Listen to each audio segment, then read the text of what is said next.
Okay. Hi, everybody. Welcome to TCL-70 week 3 of our weekly syncs. And we are chugging right along, getting code merged, pushing to prod, and having lots of fun doing it. How are you guys feeling about everything this week? Learning a lot. That's good. Yes. That's the idea. Yeah. Um, Cool. So first thing we want to do is dive into the things that we did this week and show them off. So does either pair want to raise their hands first to jump into doing demo what they did, show us the code, and tell us how it went? I think Millie and I can start off since we're issue number 4. Awesome. Yeah. Yeah. I think I'll be sharing the screen for both Millie and I. Yeah. Thank you. Cool. Go right ahead. Can you guys see my screen? Awesome. Millie, you can go ahead. All right. So basically what we had to do was implement a function like a form where a user can create a new list. And all they would do is put the name of their list into the input. You want to put in something, Leon, like test one or something? Yeah. And then they would hit the create list button and it would redirect them to the list page. And when you check back the home, you should see the new list added. All right. And Leon will explain the code part. Yes. So obviously here we have a form element. We have a label with the inputs, and we have a button. Initially for the button, we added a event listener on key down press, but I think someone left comments on one of the PRs saying like, oh, we might be overcomplicated things. So it just works just by clicking enter on the keyboard without the event handler. Um, we have this on change methods up here that sets the states right up here, and then the handle submit function here grabs the name, and then I kind of did like if the name is not unique, it will not create the list. And then we pass in the user ID, user email, and the shopping list name into the create function. Yeah, if it's successful, we set a little notification also in the state here. Yeah, and then so where we had problem was navigating to the list page after creating the list name, and I figured since create list is not returning a response, I have to keep track of the previous list before submitting a new list. So I used a useRef here, and basically here I'm assigning the data to the ref, and then I have a check that when when the data received from the parents component changes, it navigates because it means something was added to the data list. Yeah, and then it had to update the list path when we add a new list. That was also something we struggled with, but we fixed it in the end. I think that's it. So we can probably get into this a little bit more in depth in our next section. But what do you think would have made this a little bit better? Was that the requirements were not straightforward? Was it that the API for the Firebase functions wasn't quite right? Or do we think that maybe the Firebase functions themselves could have been updated to behave a little more helpfully? Yeah, I thought it would have been nicer if create list function returned a like with the updated list from the database, but we weren't sure if we were supposed to change the stuff in Firebase file anyway, so we just had to deal with that in mind. Also, I was playing around earlier because I was looking at Rachel's comments saying like the return stuff was not needed. But also notice like if the user's list is empty, it basically means that on the first render in the use effect, the previous data ref and the current data ref are in sync. So when the array is empty, it just navigates to list. Yeah, so Yeah. that's why initially I had suggested that you set it to null instead of an Yeah. empty array. And so you wouldn't be checking the length in that case. You would be checking if your ref existed at all. Mm-hmm. And then you could So bypass an issue with an empty list. yeah. So obviously right now I added the like something into the data list so that for the demo, but I think that's something I could we could look into fixing later. Yeah, Yeah. not a big deal. But yeah. Yeah. But yeah, that was fun. I think it was the first time Miller and I really used a use ref. So yeah. Awesome. Well, Yeah. great work. Thank you. Yeah. I hope we get to a point where stuff is a little more streamlined and goes kind of as we expect it to. But yeah, seriously, good job working through kind of some hidden gotchas that we have in some of these issues. Obviously it works. Played with, keyboardy stuff and it's all doing what it's supposed to. So great job. All right. Now our other pair. Are y'all ready? Yep. I'm gonna share my screen. Desktop one. Okay, can anyone see my screen? Yep. I'm gonna do a short demo and go over the UI task, and Grace is going to go over the data-related task. So short demo first. When we are on our server, we like to go to the manage list and try to input a brand item name that you like app. Oh, wait, I want capital. And you can click soon, kind of soon, and not soon. And for me, on the test, we can also use the keyboard instead of typing, like using your mouse. So let me Apple kind of soon. And we can click on the submit or use the keyboard. I'm gonna use the keyboard right now.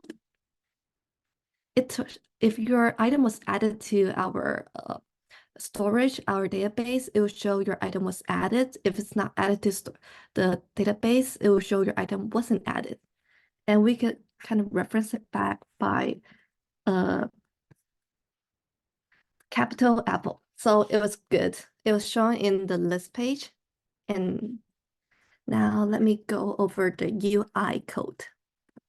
In the UI code, we added our manage list view with a form. We first render a form. Inside the form, we have two inputs. One is the item name. The second is the purchase urgency. And we use two states to manage the values in the form. One is the item, and the second is the submitted. The item is an object with two properties, name and urgency. And whenever we click make a change on the value of the input, it will render our handle change. So it will set the values in the item in dynamic way, which keeps the existing properties the same, but we dynamically change the property that has a corresponding name with the property. And later, when we submit the page, click the submit button, we will trigger the handle submit function. It will prevent it from refreshing the page and translate our purchase urgency into a value that could help us pass into the add item, which is our backend, a function that is related to our backend. And Millie can help us talk more about how the backend works. Yeah. Do you want me to stop share? Well, I mean, Grace could help. Sorry, Grace, do you want me to stop share, or you want this code? I could share my screen. Okay, good. Um,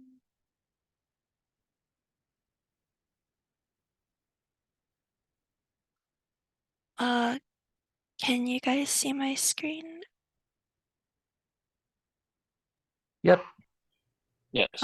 Okay, so one of our tasks was to replace the console log in our add item function in Firebase.js and add a new function so that it adds the new document to the Firestore database. So we added we imported the add doc function, and in our add item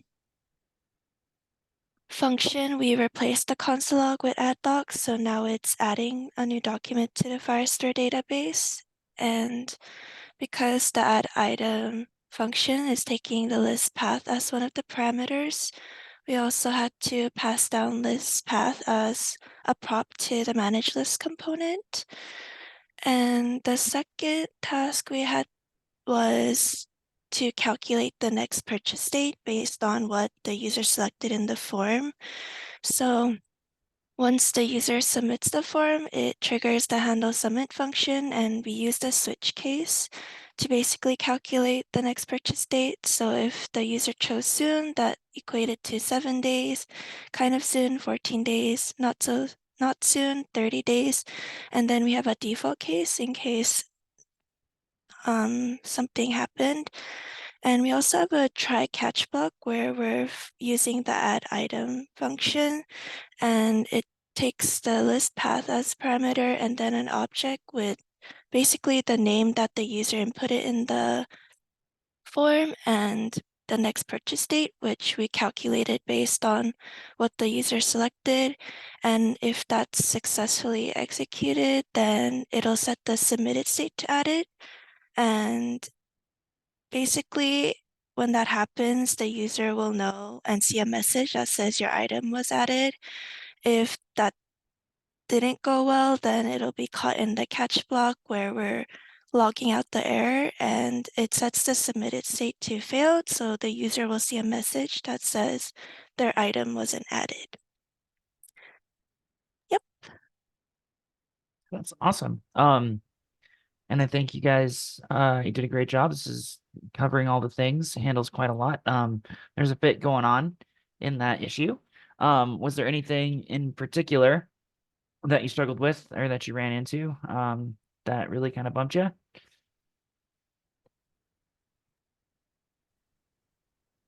I think not only on the task itself, it's how the Firebase user setting. When me and Grace was doing like pair programming, we're seeing different things. Our two user settings are different, but we later found out. Yeah.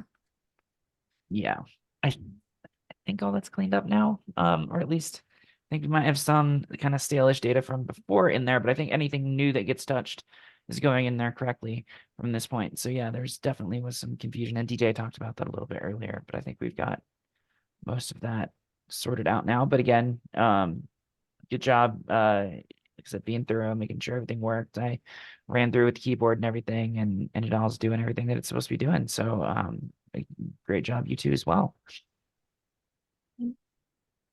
Yeah, definitely really great work. Just want to plus one all that. I think you guys did an awesome job. Thank you so much. Cool. So next thing we're gonna do is I'm going to hand it over to Rachel. We're gonna do a retro. Yeah. I'm gonna let you talk about it, but I have lots of thoughts, so don't let me know when you want to. All right. So here we go. I'm going to share a link with you all, and I don't know if this is going to work. So let me know. I might have to invite you guys, but let me know what happens when you click on this link. I'm going to go ahead and share my screen and show you what you should see. It should take I you can to- see it, Can and you interact with it? Yep.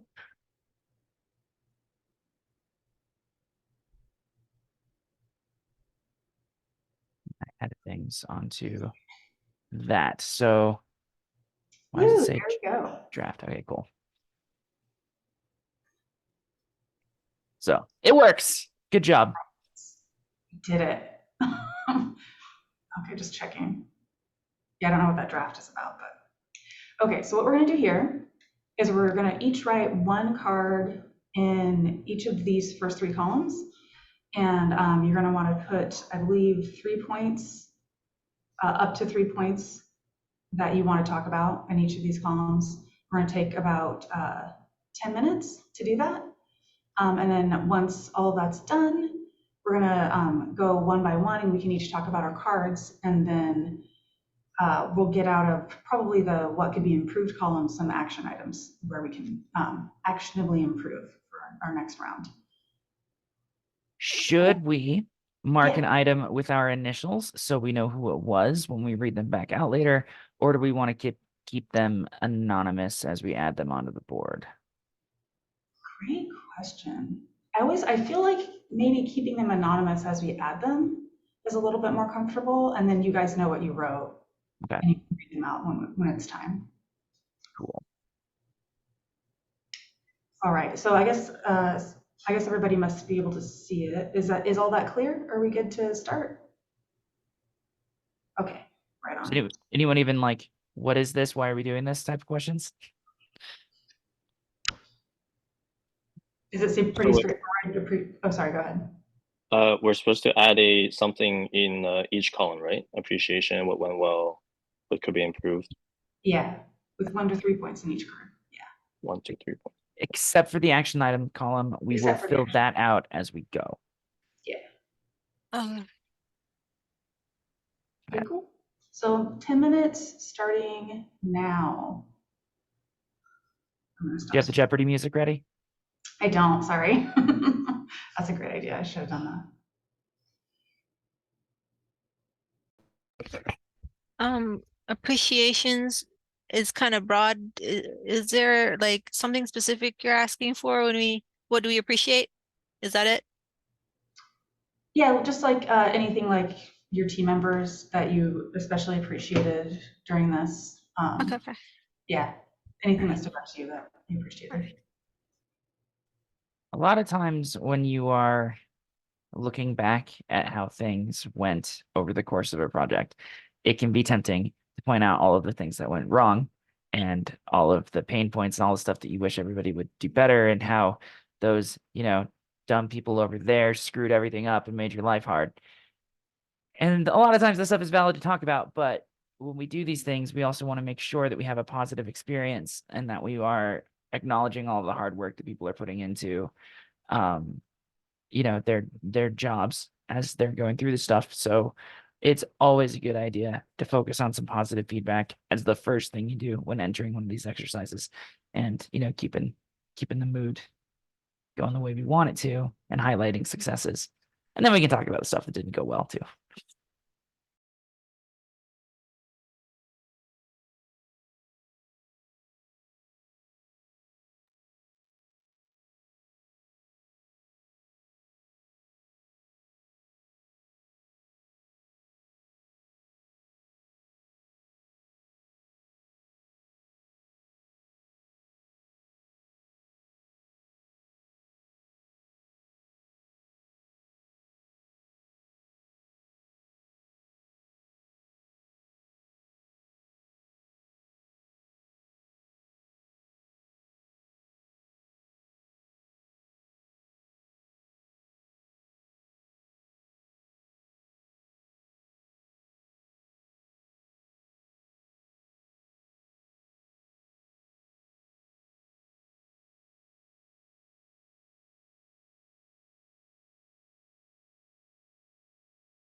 Wonder why they all say draft on them.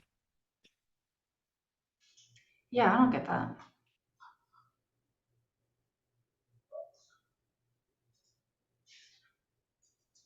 Wonder if it thinks that this is a project board, I think it does. and therefore, because these are not actually issues in our issues thing, that it's then like, okay, It's all drafts, I guess.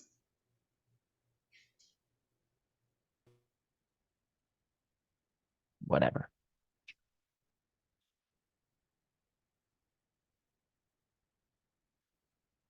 None of your opinions are real opinions. They're only draft opinions.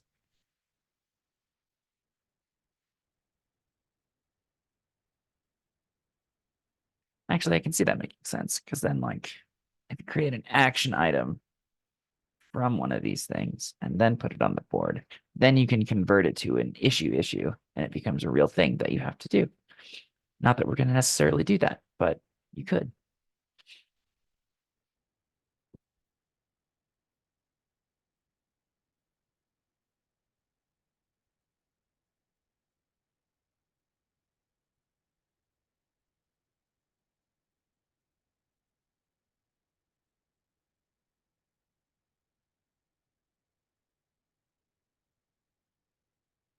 But if you wind up not liking the way that the GitHub board works, there's only like one or two other tools out there on the planet that do Kanban boards for stuff. I feel like that was sarcasm. That is definitely sarcasm. Only 1 or 2,000.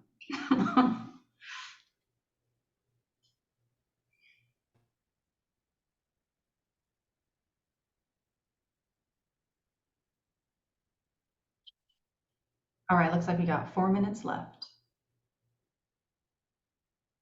Says we can also raise our hands if we're done. But people also might think of things. Good call.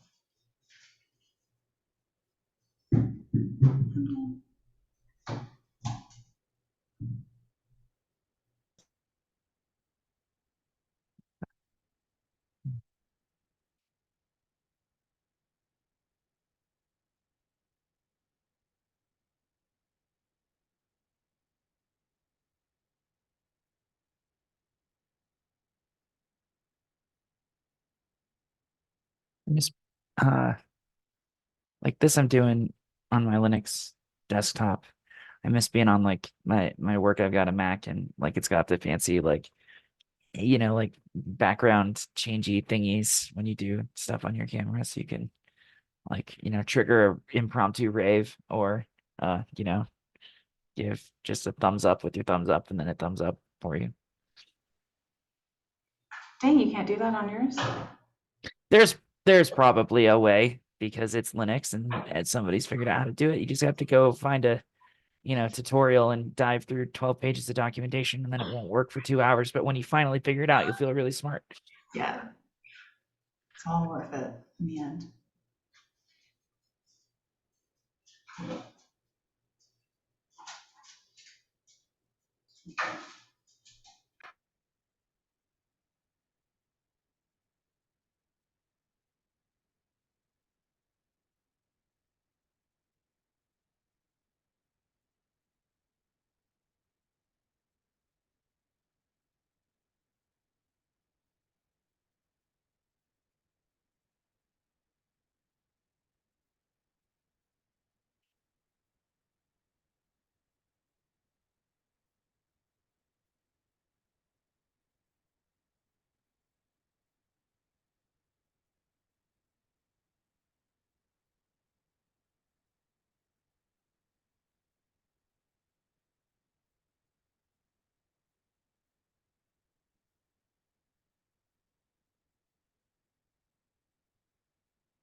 All right, we got 1 more minute, so go ahead and wrap up your thoughts. Last call for thoughts, opinions.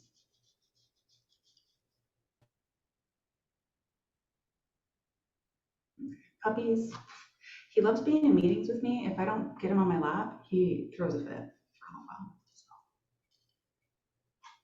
It's better than my border collie who might actually throw things at you. Oh no.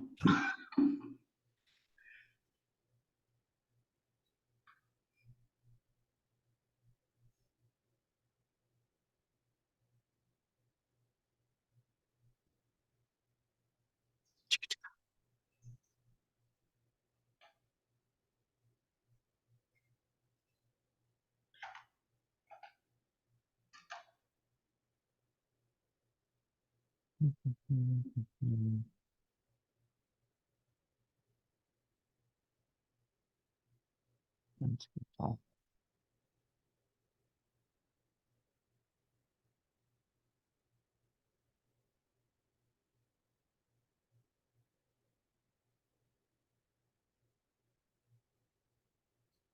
right, that is time. So go ahead and finish up what you are writing, and then I'll go ahead and share my screen and we'll go ahead and talk about it.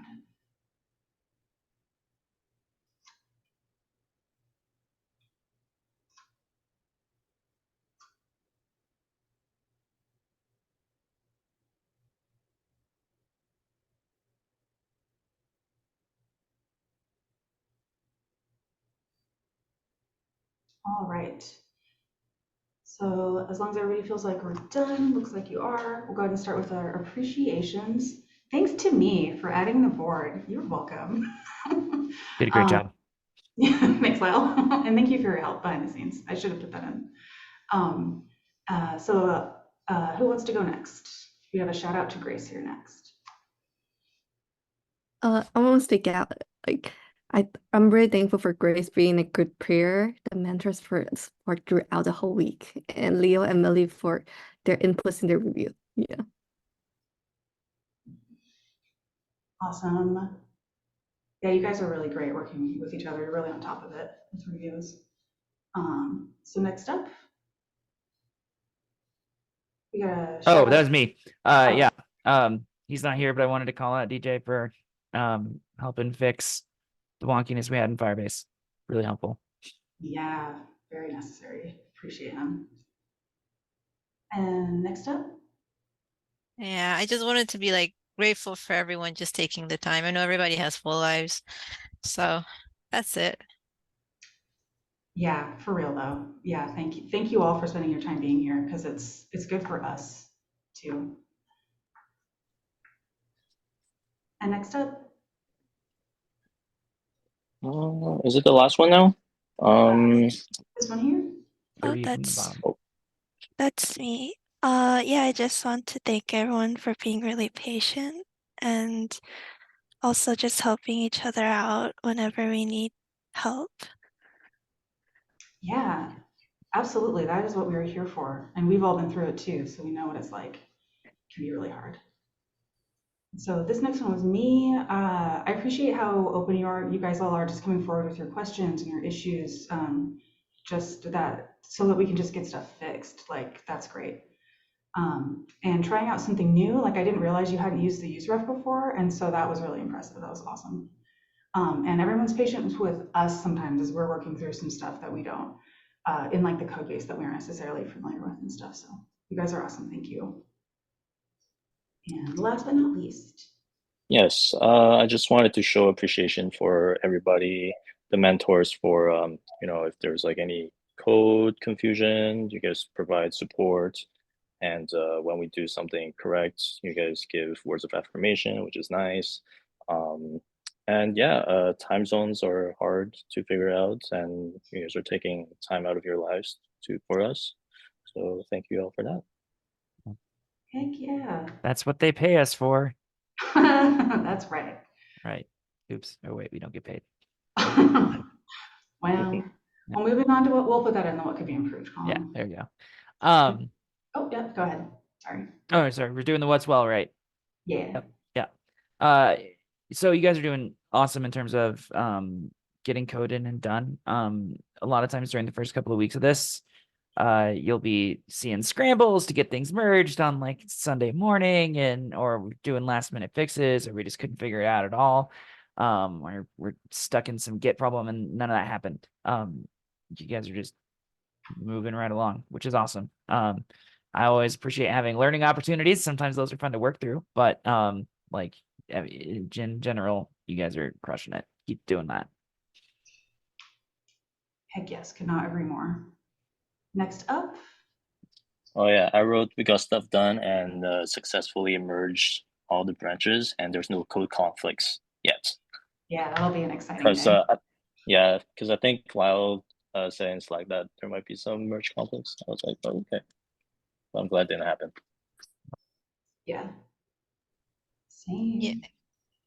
Yeah, I'm just grateful that the code worked. So that went well. And then I also learned about useref. I didn't know about that before. Nice. Yeah. Yeah, awesome. It's a very handy. I love useref. And I guess this was me. Everything got in on time and all requirements were met. And my job, it just doesn't, it almost never goes that way. When it goes that way, oh my God, it is a huge success. And then we get to write extra tests. So the fact that everything got in and it worked, that actually, you might not feel like it went smoothly, but it went really smoothly. And next up. I'm really grateful that the Firebase got fixed and both issues got fixed on time. Yeah. Yeah, for sure. And last but not least. Oh, yeah. So pair programming went really smoothly and we were able to finish everything on time. That went really well. Awesome. Great to hear that the pair programming is going well. All right, now let's get into it. What could we do better? All right, first up, requirements. Does anybody want to speak to what they would like to see improved in the requirements? I would. So I think there's two things. There's always going to be two aspects of the requirement process, and part of the reason why you do planning sessions the way that you do them. And a lot of places will actually have that broken out into a separate activity. So you actually do issue refinement, where you specifically talk about the requirements before you go into the planning for the week and what things you need to get done. We combine those activities effectively just for the sake of time here. But there's good reasons for those to be separate activities, because you don't really always want to be thinking about what you have to do with the constraint of how long it will take you to do it. So those are competing interests a lot of the time. But so there's two parts. One is that requirements could be clear from the outset. So the product owner, in this case, we're talking about, sort of the mentors and this TCL predefined set of those. You want this to be as detailed as you possibly can. But then the other piece of that is that as you read through the issue and think about what it's going to take you to do the work, you want to try and front load any questions you have as you read through and you think about the code. Now, we don't expect you to be able to do that very well on week 1 or 2, kind of as you're going into it, because you don't really know what anything is as you're walking into the stuff. But as you get closer to the end, hopefully you're familiar enough with the code base and how it's working and have a good enough sense of what you think it will take you to actually get the thing done in those requirements, so that you can properly think through and estimate the amount of work before you go and actually do it. And at that point, that's when you want to be able to ask clarifying questions and be like, well, if I would do it this way, then I might run into this problem, and how would we address that? And if you get those up front, then you can avoid doing rework that might come up in the pull request or later down the line as you're just working through the code. So just something to be mindful of as we walk into future activities. In terms of a actionable item on that, I will just say that I will try to speak very deliberately, do we think we understand this and what it'll take to get it done as we walk through the planning session. Okay, that's done. End of my soapbox. Oh, I have the next one though. The other thing was, and this was, y'all tagged each other for pull requests, which was great. Then when it comes time to mentors though, please also, especially for me, but just for everyone's sake, at us too, so that we know oh, time to go in and review stuff. Otherwise it might get lost in the hustle and bustle of the week. Okay, that's it. So just to be clear there, oh, no, we need to add mentors more Yes. specifically in the channel. Gotcha.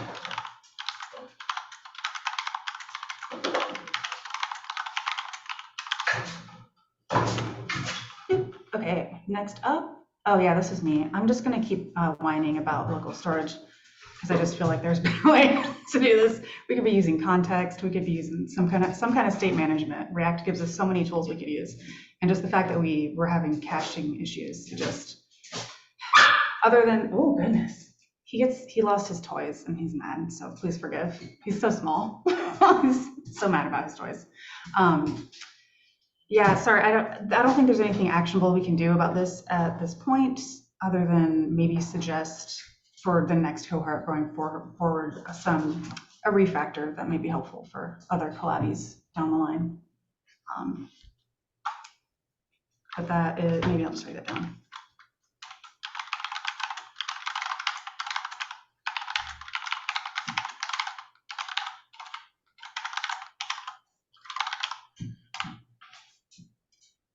No complaints. Please feel free to complain if you want. I'm just saying. But if you have no complaints, that's fine too. Thanks. Yeah, I had no complaints so far, but I guess reading the rest of the column, I guess it was like maybe more specific requirements. Like I think Mila and I were like, oh, should we work on a little bit on UX stuff, like showing the form if the user was not logged in, etc., etc. But yeah, other than that, like nothing.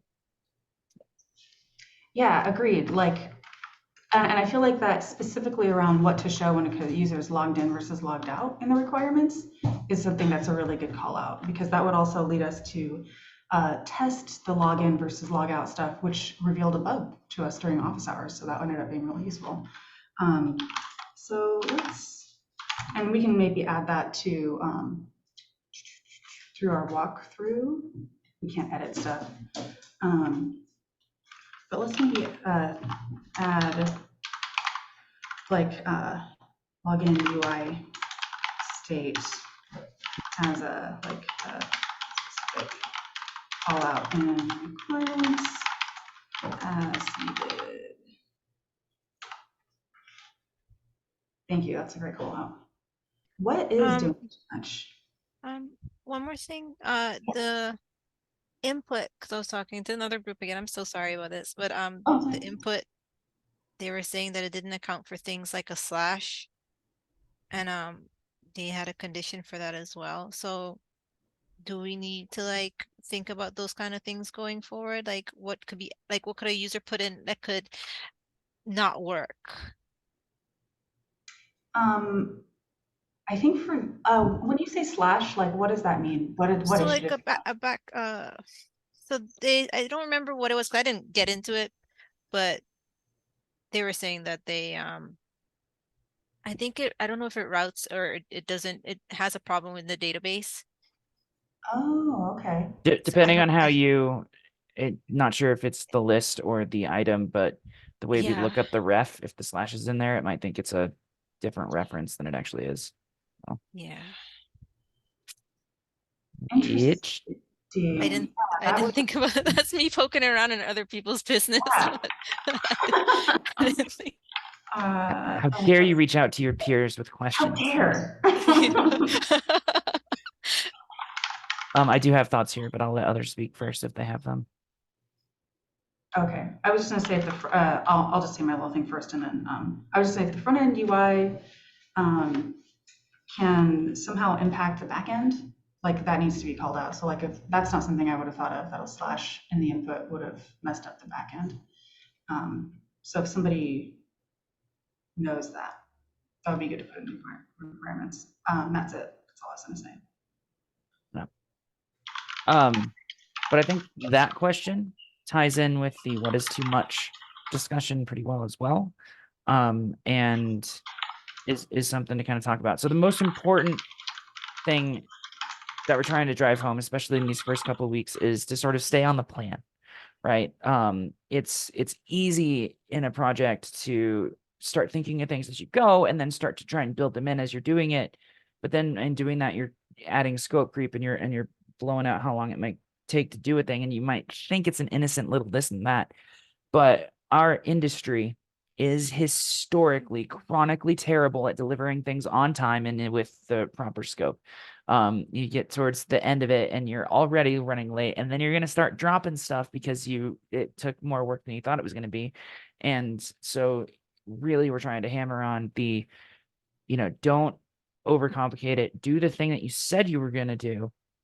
And then if you have things that we want to address after that, that's where we talk about this in planning. And we have like a very set number of issues that we've already laid out for the program, but in the real world, you typically add things as you go as well. So you might add issues to handle form validation. So saying like, and we actually do have stuff around form validation later, But like to say like, oh, if we get a slash in here, you know, we need to handle it. And I touched on this a little bit, you know, before, that like there is kind of a judgment call there. I think sometimes you do want to handle those things as they come up, but you should err on not saving it as a thing we want to discuss for the next set of issues we want to work. So in your next sprint or your next week, you know, and kind of bring those up then as you find them, so that you don't derail the scope and you do exactly the thing that you said you were going to do in planning.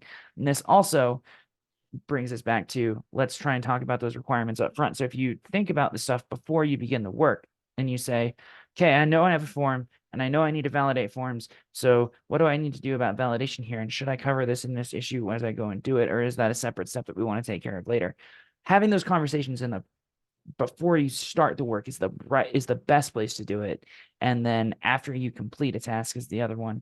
Sometimes in the middle of the work it's appropriate, but usually not. And it's usually a thing that you want to avoid, because you want to stay as predictable as possible in getting the thing done exactly the way you said you were gonna, and then we can refine as we go. And that's sort of part of the agile process.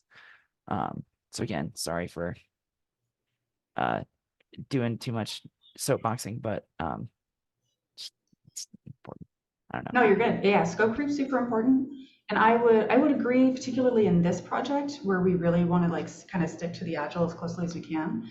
But like sometimes in planning, I mean, these are the kinds of things that get missed. And this is how we introduce a bug.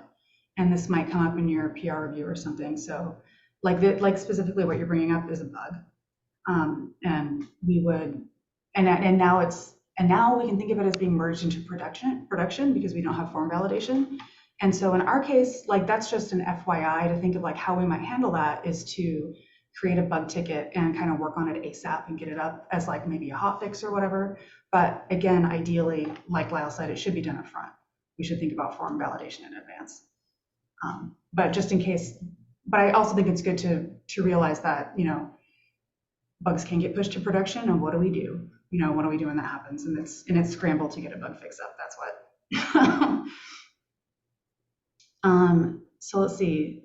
Is that clear? Does that clarify what doing too much is? Like what we mean by doing too much, or does that muddy the waters a little bit? Or are there some more questions about that?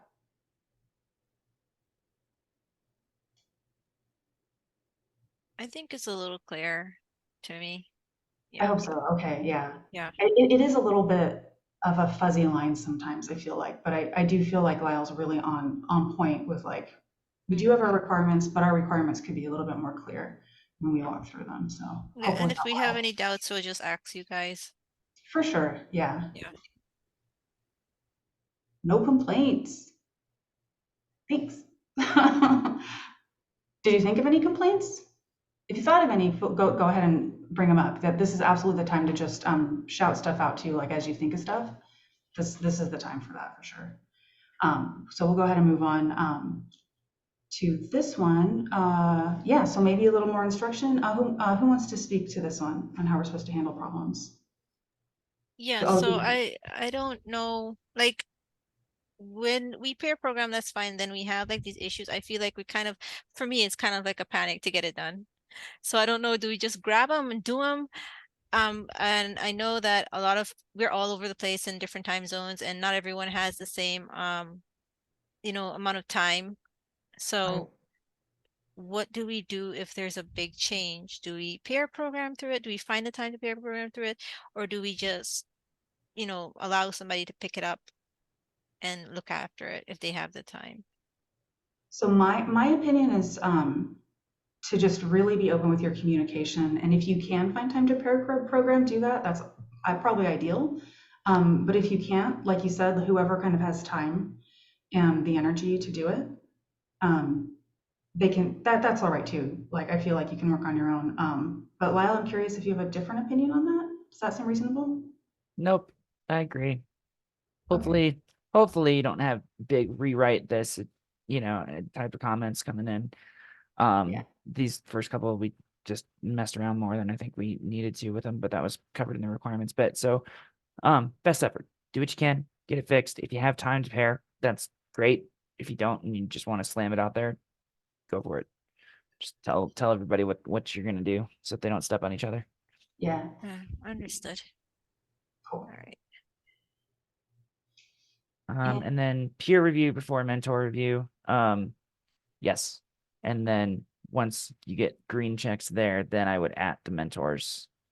So you get green checks from your peers, then at the mentor, and then we'll come in and be like, yes, okay, now I can do the lead sign off and get you My fully bad. merged.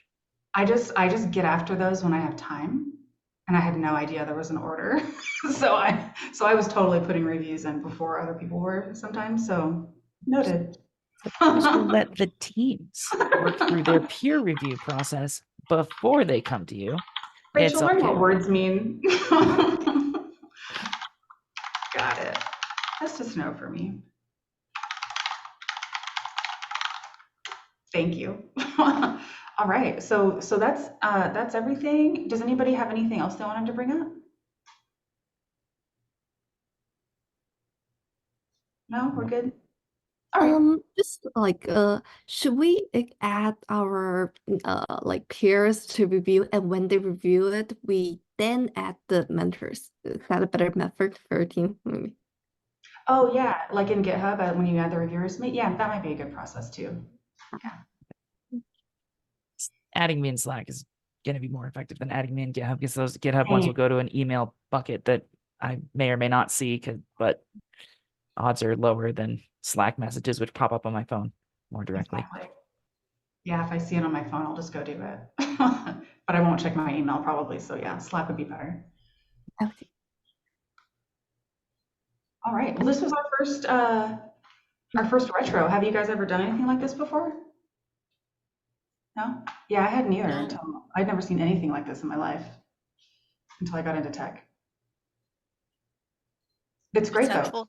Yeah, It's it's really super nice. helpful. Yeah. It's great to have this opportunity to just like really just talk about what we could do better. It just makes you feel hopeful. I don't know about you guys, but I've had other jobs where you don't do this. And man, you wish you did. You wish you had an opportunity to just fix stuff. Kind of feels like journaling. Yeah. Actionable journaling. So what should we do with these action items? Should I share? Oh, dang, my computer's about to die. Bye. Okay, let me drop for a second. I'll be right back. Running long in the retro classic, and then it's like, oh, my battery's gonna die, I'm gonna fail. Okay, so we are gonna try and rush through this. First of all, does anybody have a hard stop here in the next 5 minutes, or can we run a few minutes late? I'm good. I can do it late. I can go Yeah, Okay, likewise. later. we'll try to be disciplined about it, but just in case we do run over, I wanted to make sure I got you first, so I think we're fine. So these were last week, so we'll close those guys. You all can see my screen, right? Me clicking around in the GitHub. Yes. Cool.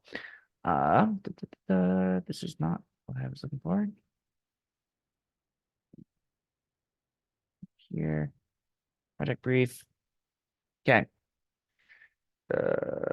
We are on to these. So, Leon and Grace, you guys are going to do, as the user, I want to be able to invite others to an existing shopping list, and then and a million, doing the number 7. And I already have these open. I did already have these open. Don't let me click these. Okay. So running through these.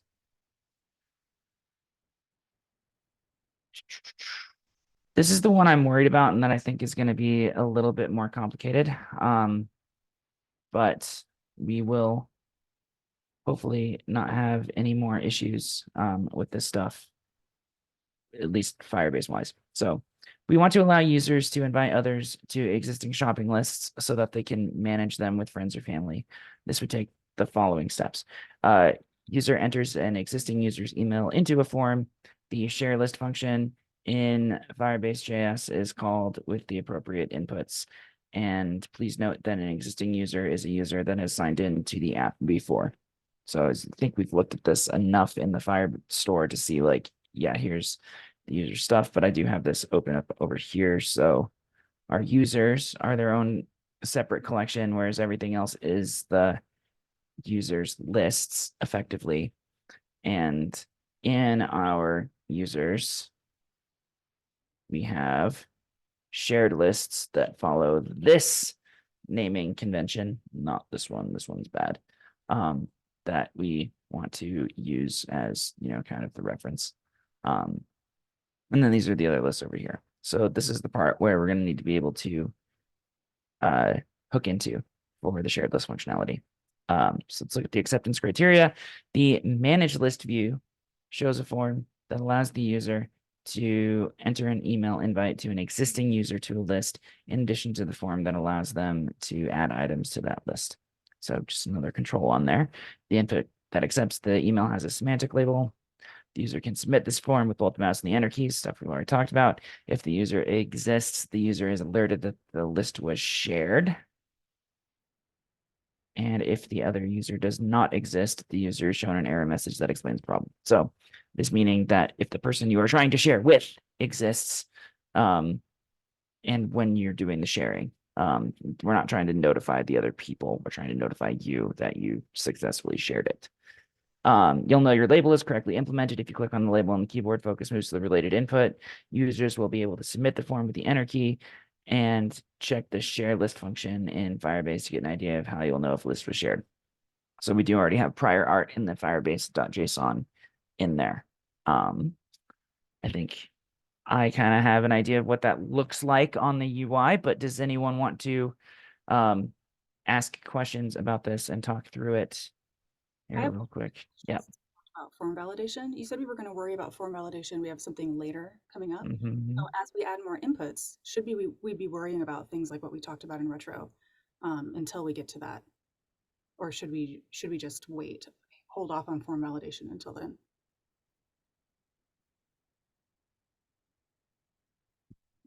I maybe lied to you. Oh no. Happens. I'm not trustworthy at all. We do a lot of other stuff. Sorry. So here's what I think I was getting at, which was number 10. I want to be alerted when I'm entering an empty item or an item that's already on the list. So there is some of that. That's what I would consider to be kind of form validation, but more like back end. Well, there's two pieces of that. Empty is a form validation thing, and then you check if for an existing list that's already kind of a thing. So there's some of that, but I don't know if that covers everything that we're talking about. So that's a fair point. Do we want to worry about something here or not? Or do we want to pad it into this issue as we go? So we have options. And then Grace and Amanda will be doing the other one later, which I don't think that's form validation. So in any case, I guess maybe just address the one known issue, the backend issue that we have with the slash. yeah. I think this also has a built-in validation criteria that probably covers anything that would be an issue with this, which is that, like, if you put in a successful user ID, then it should work. If you put in one that is invalid, it's not going to work. So you're sort of implicitly covering validation on that step. I don't know. You think that makes sense? The input that accepts the email has a semantic. I mean, we were just talking about, so we can input an email, and if we input a slash, we know that a slash will screw up the backend somehow, causing some kind of issue, a crash maybe. I don't know. So I'm just saying that we're adding an input, and I'm just saying we should not allow slashes from what I learned today. I don't think it matters. Okay, yeah, if it doesn't matter, awesome. But it sounded like you said it mattered, that like if we add a slash, it might mess up the backend. I think it was on the list adding, because the way we're passing in the list reference. Is But different. a user reference will be hopefully looked up a different way. Oh, okay. Yeah, it's a good question. Thank you. That's it. That's it for me. How about R2 working on it? You guys, does this sound straightforward? Does it make sense? Do you want to dig into it deeper? I think it makes sense. I think if we have issues during coding, I think it would be a fun time debugging. Good learning experience. Debugging's the best. Yeah. Yeah, I agree. Let's just do this right now.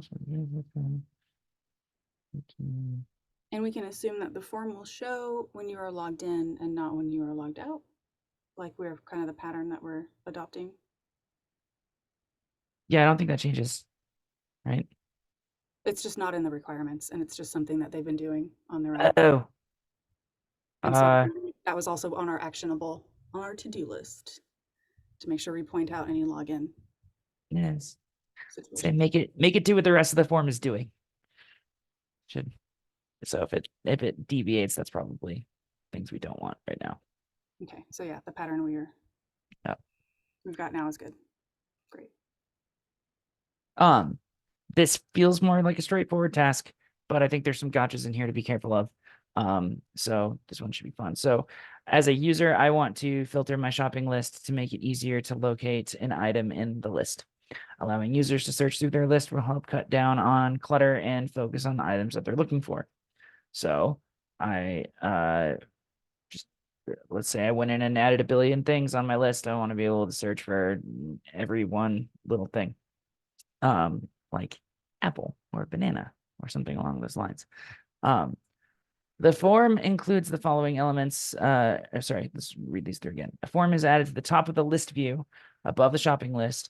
The form includes the following elements: a text field with a semantic label, which narrows down the list as the user types. And then when there's text in the text field, some kind of button like an X to clear the field. When the field is cleared, the list is reset to its unfiltered state. So I have questions that I would ask of this right here, but I'm hoping that you two have some as you're looking at this and can think of things to try and get in front of when looking at that.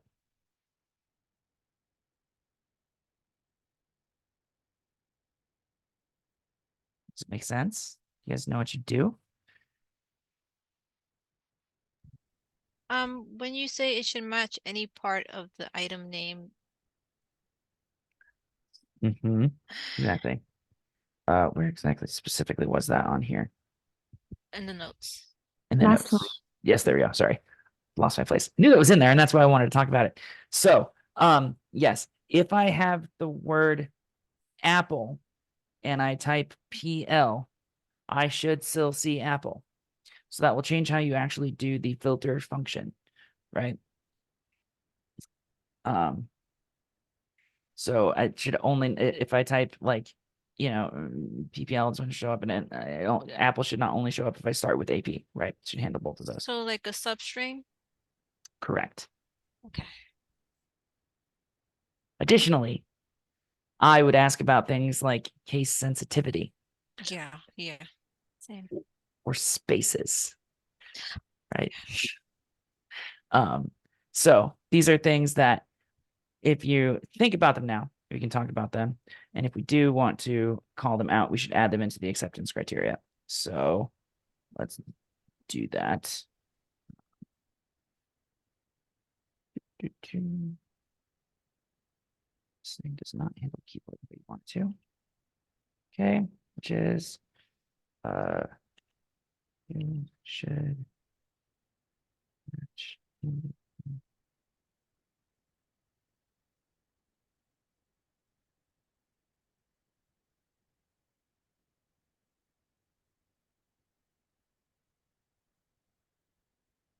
I don't think I said that sentence in a way that makes sense. So.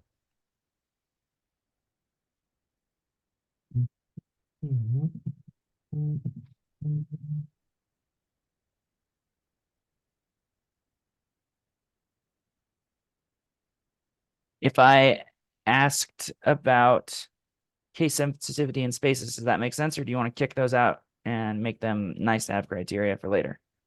I think case sensitivity should be okay. Spaces, I still need to think about. Okay. I have a question. If the items are in the list, say you have Apple with a common A and you also have Apple with a capital A, Are we returning Mm. both?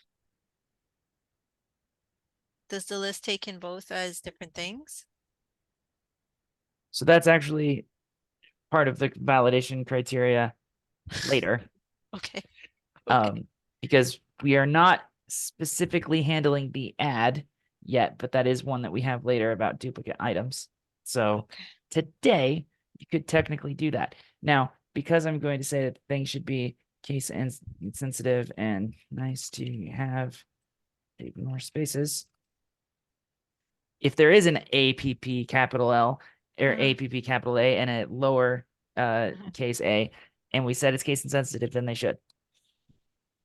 Both But whether or show not they up? should have been in there is a different question. But yeah, they Okay. should both show up in the search results. All right. Okay. Anything else we want to think of before we dive into it? Sounds like fun. Should be fun. Yeah. The other thing that I always am conscientious of here is anytime that you're doing actions, depending on user typing into an input box, real nice to have would be debouncing. So like maybe only think about it, but I wouldn't consider that to be actual acceptance criteria. But if your user types A, P, P, L, E, do I want to trigger form events every single keystroke, or do I want to pause for a second and then do stuff? It's a pattern to look into, but I wouldn't let it derail you. But if you're really ahead of the game, go for it. Okay, anything else we want to talk about while we're here? Sorry, we're running a couple minutes late. Retros tend to do that. We'll be more efficient on the next one, promise.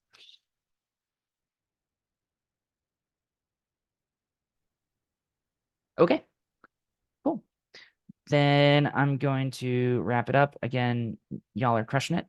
And I think now we're starting to get into the actual making the app do stuff portion of the coding activity. So should be getting more and more fun progressively as we go through each week. So as always, let us know if you have any thoughts, questions, concerns in Slack during the week, and I'll let you get after it. Thanks. Thanks, everybody. Awesome. Thank Thank you. you. Thank you. Bye.